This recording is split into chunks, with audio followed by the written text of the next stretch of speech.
ধরো এই প্রজেক্টটা কি কি কাজে আসতে পারে তা সুন্দর করে তোমাকে ব্যাখ্যা দিতে হবে। প্রথমত, একদল বেকার লোকের কর্মসংস্থান তৈরি হবে। দ্বিতীয়ত, শামীম, আমাকে কেন বিরক্ত করছো? তুমি যখন রান্নাঘরে রান্না বান্না করো তখন কি আমি তোমাকে ডিস্টার্ব করি?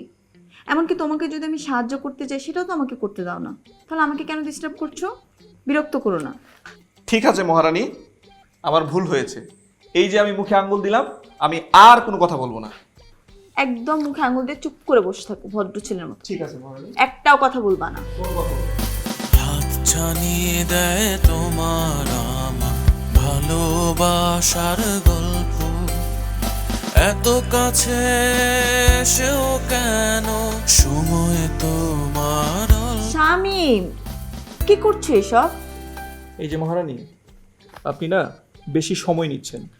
এত সময় নিলে চলবে?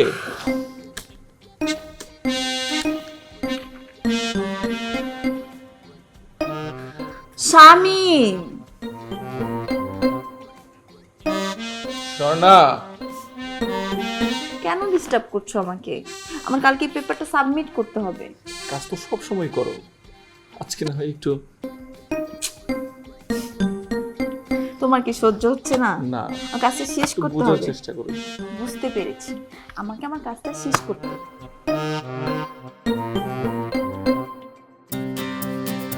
সোনা, তুমি কি করছো? কি আর করব, এখন ড্রয়িং রুমে বসে তোমার সাথে ফোনে কথা বলছি। তুমি তো সারাক্ষণ অফিস অফিস আর অফিস নিয়েই থাকো, আমাকে তো সময়ই দাও না।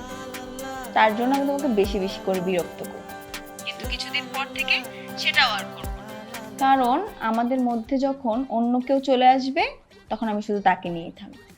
বুঝলাম। দুজনে মিলে মারামারি শুরু করে দিব তোমাকে নিয়ে। বেলা শেষে কিন্তু আমরা দুজন তোমারই। কিন্তু তখন যে তোমাকে আমি পর করে দিব, তুমি শুধু দূর থেকে দেখবে। আমি তার সাথে সময় পার করব, তার সাথে ঘোরাঘুরি করব, তার সাথে কথা বলবো। আচ্ছা শামীম, জানো আমার না মাঝে মাঝে খুব খারাপ লাগে, খুব কান্না পায়। আমার এতটা কষ্ট হয় তোমাকে আমি বলে বোঝাতে পারবো না। বুঝতে পারছি। আমি চেষ্টা করছি একজন কাজের মানুষের জন্য। আমি বলেও রেখেছি, সে আসলে হয়তো তোমার আর খারাপ লাগবে না। তুমি এত বুঝো কি করে বলো তো?